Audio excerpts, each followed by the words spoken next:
Álvaro Bruno para mais uma videoaula da Escola Bíblica Dominical da nossa querida CPAD, a lição de jovens, terceiro trimestre de 2024. O tema geral é Na Cova dos Leões. A edição é da nossa editora e livraria evangélica CPAD, a livraria do povo de Deus. É nessa livraria que você compra livros, revistas, bíblias, materiais evangélicos para o seu crescimento espiritual. Em todos os estados do Brasil, perto de você tem uma CPAD.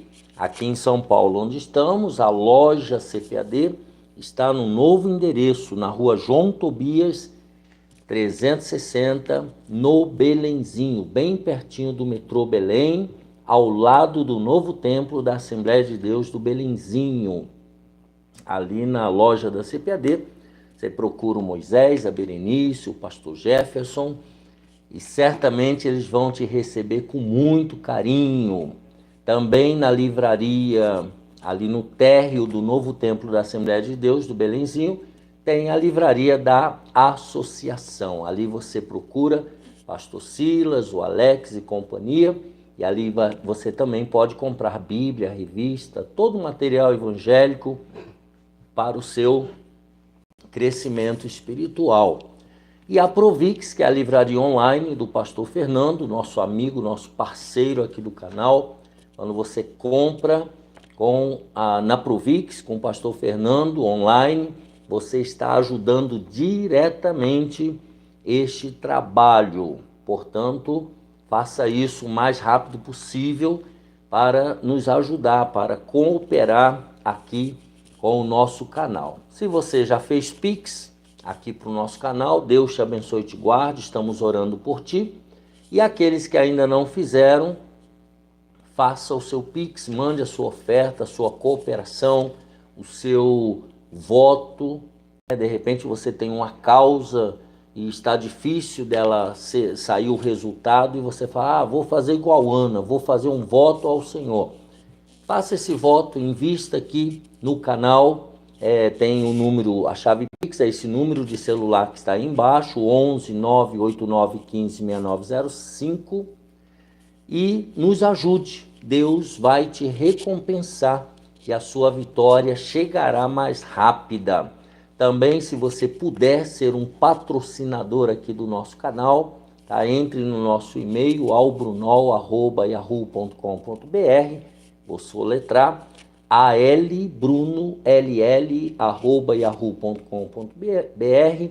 Entre em contato conosco, venha nos patrocinar. Nós estamos aguardando você nessa grande família do canal do professor Álvaro Bruno. Já quero aqui agradecer pastor Reginaldo Aparecida Amaral, que tem nos permitido, na sua casa, fazer esse estúdio provisório para gravar as videoaulas. Deus abençoe o irmão Reginaldo, sua esposa, sua família. Também agradecer irmão Josué, marido da irmã Marilena, também tem sido um voluntário aqui do nosso canal, tem muito nos ajudado. Deus abençoe poderosamente irmão Josué. E vocês que têm cooperado direto ou indiretamente, com ideias, com sugestões, com orientações, com conselhos, Deus abençoe cada um de vocês. Meu coração está alegre pela vida de vocês. Também quero te pedir, deixa aqui embaixo o seu gostei, isso é muito importante para nós. Também o seu comentário, ele é fundamental, a sua crítica construtiva, a sua palavra de incentivo, o seu comentário aqui embaixo vai fazer muita diferença no desenvolvimento deste canal. Também te aconselho a compartilhar essa videoaula com o maior número de pessoas, para que elas também sejam abençoadas por Deus, e incentive essas pessoas a se inscreverem no canal. E se você puder, dê uma conferida se você não está desinscrito, né? Se é que pode se dizer assim. Veja se a sua inscrição está em dia, mantenha a sua inscrição aqui no nosso canal para que haja crescimento e prosperidade da obra de Deus através deste trabalho. Vamos lá, então, nós estamos na lição de número 9, né, 1º de setembro de 2024, a lição de jovens. Só quero fazer menção do comentarista, que é muito bom, pastor Valmir Nascimento. Ele é jurista, ele é mestre em teologia e é doutorando em filosofia. Ele é pastor auxiliar ali na Assembleia de Deus em Cuiabá, no Mato Grosso. É um homem preparado para nos ensinar a palavra de Deus. Deus abençoe poderosamente os comentaristas da nossa casa CPAD, da nossa casa publicadora. Vamos lá, lição 9 de jovens, 1 de setembro de 2024, entre a lei de Deus e a lei dos homens. Antes de continuarmos, eu te peço muito que ore por nós. Ore por esta obra, ore pelas pessoas envolvidas, nós carecemos da sua oração.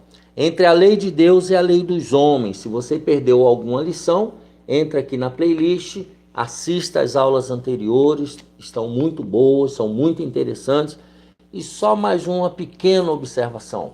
Não se decepcione com a minha pessoa e com a maneira como nós aqui lecionamos a aula. O nosso objetivo aqui é facilitar a compreensão da aula. Por que eu estou dizendo isso? Porque às vezes tem pessoas que chegam aqui no nosso canal esperando que a gente vai trazer uma linguagem profunda, conteúdos extremamente relevantes, muito além do que o autor já colocou aqui. Não, pelo contrário, nós nos atemos ao que o autor já estudou, já pesquisou, já registrou. A nossa ideia é facilitar a compreensão. Então, às vezes, tem pessoas que elas só vão ouvir a aula. Algumas pessoas, como por exemplo, têm problemas visuais, ou pessoas que estão acamadas, não pode ficar lendo, não pode frequentar a escola dominical. Então, essas pessoas, às vezes, elas só vão ouvir. Por isso que eu sigo passo a passo a revista. Então, se você espera coisas muito elevadas, eu lamento te decepcionar, tá bom? Mas se você ficar aqui, vai ser muito bom. Mas se você resolver pesquisar em outros lugares, fique à vontade, tá bom? Só estou assim trazendo uma autojustificativa para que não haja decepção. Senão você vai colocar aí no rodapé: eu pensei que era mais profundo, eu pensei que o irmão era mais intelectual, Não, nada disso, tá? Nós vamos seguir aqui o pastor Valmir Nascimento, os comentaristas, vamos no passo do gado. Eu sou uma pessoa muito tranquila, tá? E a gente vai falando algo a mais ou a menos à medida que Deus vai colocando as ideias e as palavras no nosso coração e nos nossos lábios, tá bom? Então, era esse o meu parênteses. Entre a lei de Deus e a lei dos homens. O texto principal está em Daniel 6:10, que diz assim: Daniel, pois, quando soube que a escritura estava assinada, entrou em sua casa, entre parênteses, ora, havia no seu quarto janelas abertas da banda de Jerusalém, e 3 vezes no dia se punha de joelhos e orava. Resumo da lição: antes de ser leal ao governo e à lei dos homens, o crente é fiel a Deus e à sua lei. Os objetivos desta lição: primeiro, conhecer as características do novo governo que Daniel estava submetido. Segundo objetivo, compreender como se deu a conspiração contra Daniel e aprender sobre a diferença entre a lei de Deus e a lei dos homens. O texto bíblico está em Daniel, capítulo 6, do versículo 1 ao 7. E pareceu bem a Dario, alguns leem Dário, mas não tem o acento aí, então vamos ler Dario, constituir sobre o reino a 127 presidentes que estivessem sobre todo o reino. E sobre eles 3 príncipes, dos quais Daniel era um, aos quais esses presidentes dessem conta, para que o rei não sofresse dano. Então, o mesmo Daniel se distinguiu desses príncipes e presidentes, porque nele havia um espírito excelente. E o rei pensava constituí-lo sobre todo o reino. Então, os príncipes e os presidentes procuravam achar ocasião contra Daniel a respeito do reino, mas não podiam achar ocasião ou culpa alguma, porque ele era fiel e não se achava nele nenhum vício nem culpa. Então estes homens disseram: nunca acharemos ocasião alguma contra este Daniel, se não a procurarmos contra ele na lei do seu Deus. Então, estes príncipes e presidentes foram juntos ao rei e disseram-lhe assim: ó rei Dario, vive eternamente. Todos os príncipes do rei, os prefeitos e presidentes, capitães e governadores, tomaram conselho a fim de estabelecerem um edito real e fazerem firme este mandamento, que qualquer que, por espaço de 30 dias, fizer uma petição a qualquer Deus ou a qualquer homem e não a ti, ó rei, seja lançado na cova dos leões. Olha que ideia diabólica de gente maligna. Vejamos aí, o capítulo 6, então, do livro de Daniel, nos introduz a uma nova era política e governamental. Agora, é uma nova política, é um novo governo. Com a queda do poderoso Império Babilônico, a cidade de Babilônia agora passa a ser controlada pelos medo-persas, também conhecidos como o Império Aquemênida. Então, Império Medo-Persa, substituindo aí Nabucodonosor. Esta mudança de regime trouxe consigo maior liberdade e tolerância religiosa. Então, agora tem uma tolerância maior, liberdade religiosa. No entanto, mesmo sob um novo regime, debaixo desse novo regime, o profeta Daniel se depara com a maior provação de sua vida. Lembrando que Daniel já não é mais um menino, né? Já está mais adulto, mais avançado em idade. Ele é confrontado com a pressão de abandonar sua devoção inabalável ao Deus Altíssimo. Daniel era servo do Deus Criador dos céus e da terra. Então, nesta lição, estudaremos este relevante episódio, que nos trará valiosos ensinamentos sobre a fidelidade a Deus diante do governo dos homens e de suas leis, revigorando a importância, revigorando a importância da oração na vida do crente, mostrando quão importante e fundamental é a oração na vida de todo cristão. Vivendo sob um novo governo. Vejamos aí. Primeiro, a identidade do novo rei. O capítulo 6 começa com a descrição de um novo rei que é chamado de Dario o Medo. Não é Dario o Medo, né? É Medo, né? Daniel 5,31. A identidade deste governante, mencionado outras vezes no livro, Daniel 11:1, é uma questão debatida entre os estudiosos, os críticos, diante do fato de Ciro o persa, vai prestando atenção, ter sido o conquistador da Babilônia. Então, Ciro o persa conquistou, derrubou o governo de Nabucodonosor, conquistou a Babilônia. Está lá em Isaías 44:28 e Isaías 45:1. A Bíblia menciona que Daniel também serviu sob o seu comando, sob o comando de Ciro. Daniel 1:21 e Daniel 10:1. Vai ligando as pontas aí. Uma corrente crítica, estudiosos, diz que se tratava da mesma pessoa. Então tem uma linha interpretativa assim. O entendimento principal, majoritário, da maioria, no entanto, compreende que Ciro, após a sua conquista, teria constituído Dario temporariamente como governante subordinado a ele. Então essa é a ideia. Os dois estavam ali governando juntos, mas Dario era subordinado a Ciro. Essa é a ideia da maioria dos estudiosos. Segundo John Lennox, essa ideia é apoiada linguisticamente, através da palavra, pelo fato de Daniel dizer que Dario foi constituído rei. Daniel 9:1.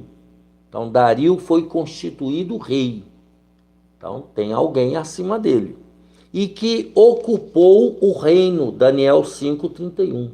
Então, essa é a linha da maioria dos intérpretes.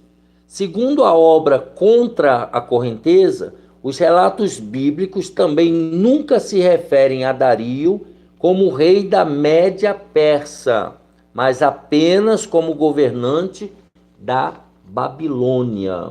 Então, por isso que a maioria defende que havia um governo concomitante do imperador Ciro, do rei Ciro, tá? Junto com Dario, tá? Que também governava lá na Babilônia. Certamente pode ter sido posto e deve ter sido posto por Ciro como governante da Babilônia. Número 2. Então, a identidade do novo rei. O novo governante ficou conhecido por sua capacidade de manter a estabilidade política em seu império. Então, esse novo governante, ele conseguiu estabilizar a política. Também estabeleceu uma série de reformas administrativas que ajudaram a estruturar o governo e a economia. Então, veja que era um homem sábio, né? O rei organizou o império em satrapias. Algumas pessoas falam satrápias, né? Mas não tem o acento, não é uma palavra proparoxítona, é uma palavra paroxítonas, né? Satrapias, que eram províncias administrativas com governadores nomeados por ele, por Ciro, os quais detinham autoridade sobre assuntos civis e militares da sua região. Então eram homens colocados ali como governadores pelo próprio imperador. Acima deles foram nomeados 3 presidentes. Então havia 3 supervisores desses governadores, também chamados príncipes, incluindo dentre esses 3 Daniel. Está lá em Daniel 6, do 1 ao 3. Os príncipes tinham a responsabilidade de supervisionar a administração do império e garantir que as províncias fossem governadas de acordo com as leis e diretrizes do rei. A garantir que eles estavam obedecendo às leis reais, às leis do rei, do imperador. Esses 3 príncipes eram responsáveis por relatar qualquer irregularidade ou comportamento inadequado dos sátrapas. As satrapias, né? Governos, e agora quem governa aqui essas satrapias são os sátrapas. Agora sim a palavra é proparoxítona. Então o novo governo estruturou para a funcionalidade da economia e da política desta maneira. Número 3, outra característica, uma política de tolerância religiosa. Ciro, o imperador, né, que invadiu, que conquistou a Babilônia, tinha uma política de maior tolerância com os povos conquistados. Por quê? Promulgou um código de leis conhecidos como o Cilindro de Ciro, que promovia a justiça e a liberdade religiosa, permitindo que vários grupos étnicos praticassem suas crenças, igual o Brasil, né, um estado laico, onde todas as pessoas podem exercer as suas crenças, a sua religiosidade livremente. O chamado Édito de Ciro, também denominado como o Decreto de Ciro, possibilitou que os judeus deportados pelos babilônios retornassem para Jerusalém e reconstruíssem o templo. Isso está registrado em Esdras, capítulo 1, do versículo 1 ao 3. Então, Ciro, ele decretou, baixou um decreto liberando os judeus para que voltassem para Jerusalém e reconstruíssem o templo. Então, mesmo diante desse ambiente de maior liberdade e tolerância religiosa, digamos assim, política, Daniel foi perseguido por suas convicções. Parece o Brasil, né? Não está muito diferente. Isso mostra que, embora em muitos países os cristãos, os crentes tenham a ampla proteção jurídica de expressão de suas crenças, com previsão na Declaração Internacional de Direitos Humanos, não estão isentos de serem constrangidos e forçados a relegar a fé. Mesmo diante dessa liberdade religiosa, do amparo jurídico, mesmo assim há perseguição aos cristãos, que tentam fazer os cristãos relegar a sua fé. A previsão da liberdade religiosa na Constituição e nas leis não garante que os cristãos não serão discriminados e ofendidos, especialmente por causa de imposições ideológicas. Então, há sim perseguição e discriminação aos cristãos, mesmo nós estando amparados pela lei.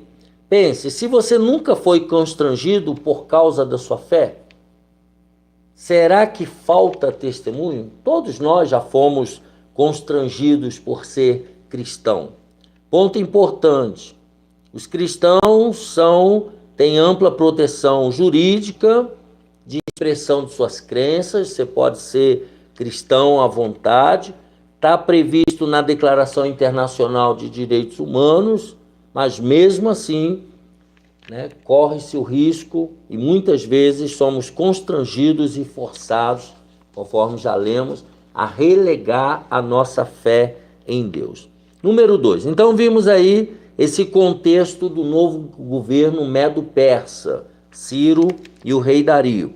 Número 2, a conspiração contra Daniel, tudo por causa do poder. Vejamos aí, a distinção de Daniel.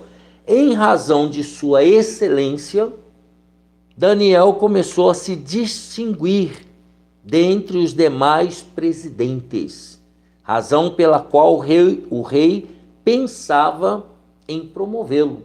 Ele seria chefe dos 3 príncipes. Essa era a ideia do rei. Isso mostra que Daniel, além de fiel e zeloso nas questões religiosas, era também um profissional qualificado e dedicado, fazendo com que se sobressaísse em suas atividades. Daniel, ele era extremamente competente, qualificado para o exercício da função que ele exercia. Então é necessário lembrar que o trabalho, e ele põe uma observação aqui, criado por Deus, foi Deus que criou o trabalho. Se você não sabe, fique sabendo, quem inventou o trabalho foi Deus. É um elemento importante na vida e pode ser uma forma de vocação divina. A Bíblia nos recomenda fazer tudo conforme as nossas forças, Eclesiastes 9:10, e para a glória de Deus, 1 aos Coríntios 10:31. Então, o nosso trabalho, os nossos dons e talentos devem ser exercidos conforme a nossa capacidade, a nossa força, e deve ser exercido para a glória de Deus. Tudo que nós fazemos tem que ser para a glória de Deus.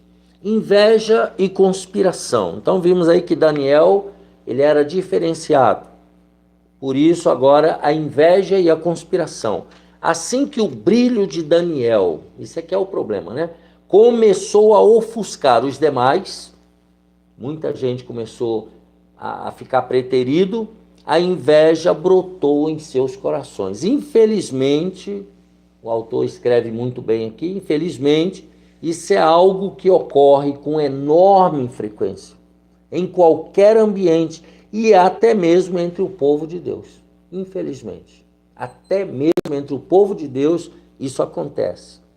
Em vez de reconhecer a excelência do outro e procurar aprender com ele, os invejosos preferem o caminho da destruição, fazendo uso de fofocas, tramas e acusações caluniosas.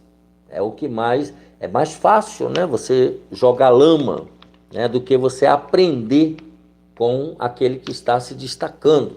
Por isso, dentro dos bastidores do poder do reino, o novo reino lá de Dario e do Ciro, os demais presidentes e governadores arquitetaram um complô diabólico para acabar, sabe com o quê? Com a imagem de Daniel perante o rei. A ideia era macular a imagem de Daniel, procurando ocasião para difamá-lo, né, para mostrar que ele não era bem assim, que ele não era tudo aquilo. Contudo, a Bíblia afirma que eles não encontraram qualquer coisa de que pudesse acusá-lo. Daniel, ele era honesto, ele praticava o que era certo. E aí diz o texto, né, capítulo 6, 4 de Daniel, nem culpa alguma, porque Daniel era fiel e não se achava nele nenhum erro, nem culpa. Daniel, guardado as devidas proporções humanas, ele era perfeito. Por que eu estou falando guardado as devidas proporções? Não estamos dizendo que ele não errasse, mas assim, ele se esforçava e ele procurava fazer o que era certo. Lembre-se, jovem, você jovem, de que quando se está na presença de Deus, os inimigos não terão nada para acusá-lo. Então, se você frequenta a igreja, você participa dos cultos de jovens, se você está buscando a Deus, se você está evangelizando, está lendo a Bíblia, está vivendo na presença de Deus, os inimigos não vão ter nada de que acusá-lo. Agora, se você está na igreja, mas está metido com grupinhos, né, na empresa, ou no bairro, ou na vizinhança, cuidado, cuidado. Minha mãe dizia que quem se mistura com porco, farelo come. Então nós temos que tomar cuidado com o nosso entorno. O Salmo 1 fala sobre isso, né? Nós temos que tomar cuidado com as pessoas com quem nós convivemos, para não sermos confundidos, tá? Então nós precisamos estar na presença de Deus. O plano contra Daniel. Então vejamos agora o que esses invejosos partiram para realizar. Percebendo que não teriam nada contra a pessoa de Daniel, tendo em vista a sua conduta ilibada, né, a sua vida honesta, perfeita, então os líderes mudam a estratégia e resolvem encontrar na lei do seu Deus algo que pudesse prejudicá-lo. Então eles foram consultar a Bíblia, né, digamos assim, não é bem consultar a Bíblia, né, mas queriam envolver a sua fé para ver se ali eles conseguiam pegar Daniel. Eles deixam de procurar na conduta e passam a prejudicar Daniel com base em suas convicções, as suas convicções religiosas de fé. Para tal, os homens perversos, olha só, não atingiram Daniel, agora eles vão atrás de outro. Propuseram ao rei que fosse proibido em todo o reino, no período de 30 dias, que se fizessem petições ou orações a qualquer divindade ou homem, a não ser o rei. Então é como se eles estivessem colocando o rei aqui como um deus, e só se poderia se dirigir a ele, só podia orar a ele, só podia clamar a ele.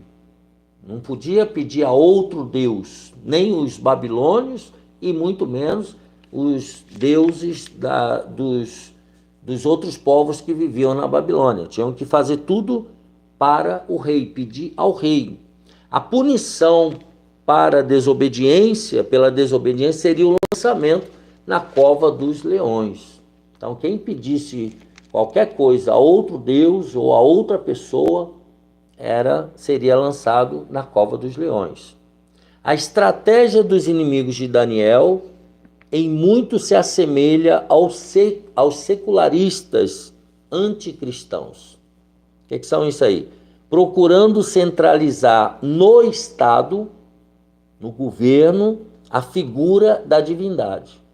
Então, querendo trazer o Estado para o lugar de Deus. Sem dúvida, buscam de todas as maneiras restringir a manifestação das crenças e punir a convicção dos cristãos. Esse é o objetivo desta sociedade secularista anticristã.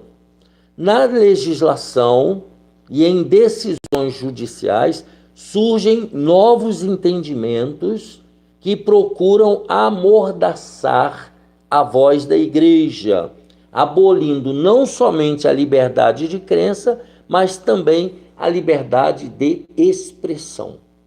Então, eles querem restringir a liberdade de crença, de fé e também a liberdade de expressão.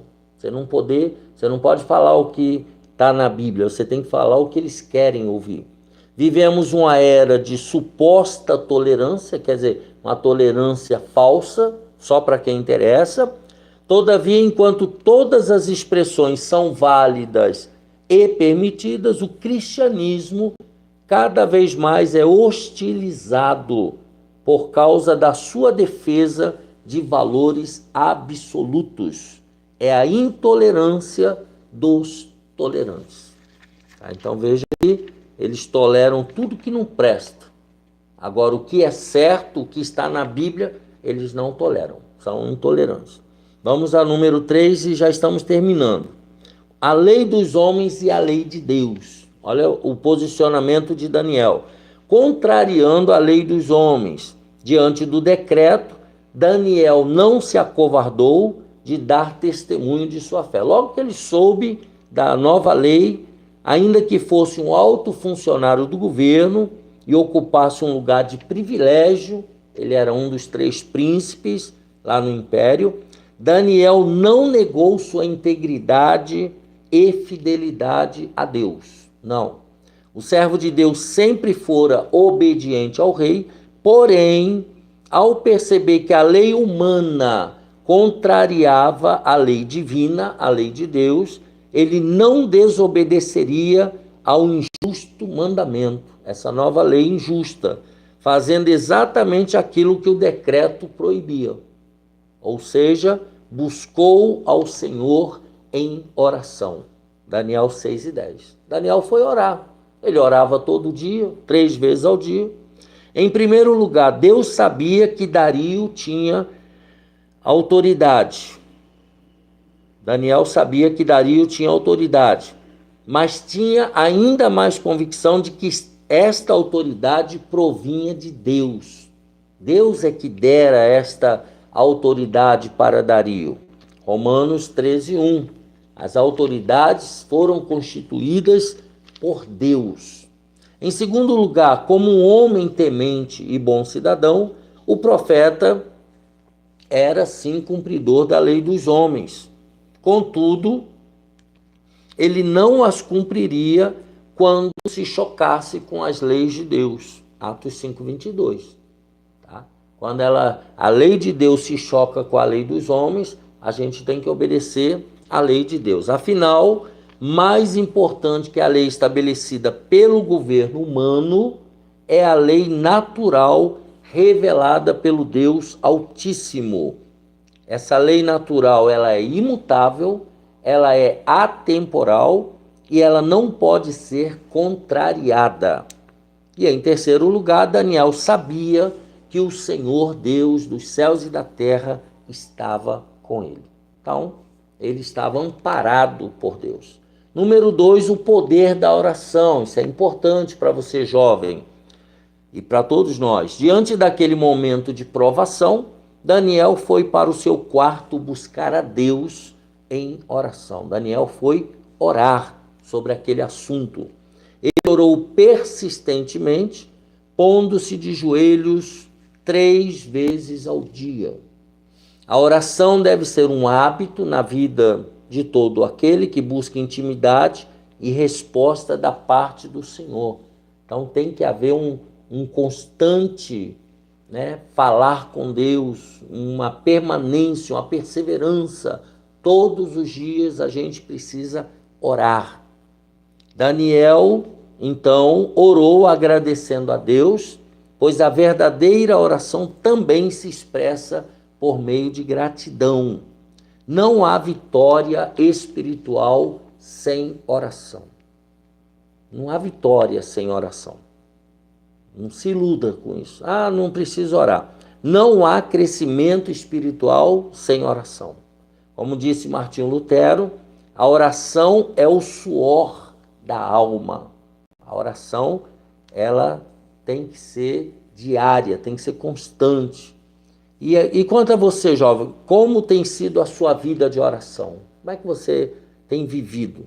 Lembre-se de que a primeira oração que Deus não atende é aquela que nunca foi feita.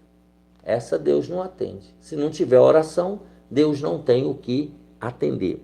É interessante, então, notar que os amigos de Daniel, ao serem confrontados com a adoração da estátua, nós já estudamos lá em Daniel 3, os 3 amigos, Daniel, Sadraque, Mesaque e Abidnego, eles recusaram-se a negar a sua fé por meio de uma ação específica. Da mesma forma, Daniel não estava disposto a comprometer sua fé ao se abster da oração. Ele não estava. Isso ilustra que resistir aos desafios à nossa fé requer tanto evitar ações que contradizem a palavra de Deus, quanto manter nossas práticas espirituais fundamentais. Dentre elas, a oração. É uma prática obrigatória. Não se vive sem oração. E por último, Deus fecha a boca do leão. Ao ser denunciado, mesmo a contragosto, o rei Dario mandou que lançassem Daniel na cova dos leões, onde permaneceu durante a noite. Então, a lei, o decreto falava que era isso que ia acontecer com aquele que transgredisse o edito do rei Dario. Esse tipo de punição, conhecido como execução por leões, era uma prática esporádica que ocorria em algumas culturas antigas, não como uma regra do sistema judicial. Então, isso era uma prática esporádica, O rei estava angustiado, ele fez aquilo contra a vontade e passou a noite em vigília, preocupado com o destino de Daniel. O rei Dario sabia que aquilo ali foi uma armadilha, mas ele não tinha como voltar atrás. Ao amanhecer, correu até a cova e, para sua surpresa, encontrou Daniel vivo e ileso. Deus havia enviado um anjo para fechar a boca dos leões, protegendo Daniel. Diante da provação e perseguição, o Senhor efetuou um verdadeiro milagre, guardando a vida do seu filho Daniel. A Bíblia também mostra que no final a justiça prevaleceu. Os conspiradores foram punidos por suas ações malignas. E é assim que acontece na vida de todo cristão fiel. Assim nós terminamos a lição 9 do dia 1º de setembro de 2024, entre a lei de Deus e a lei dos homens. Um abraço apertado, Deus te abençoe e te guarde. Deixe aqui o seu comentário. Um abraço para você e toda a sua família e até a próxima aula, se Deus quiser.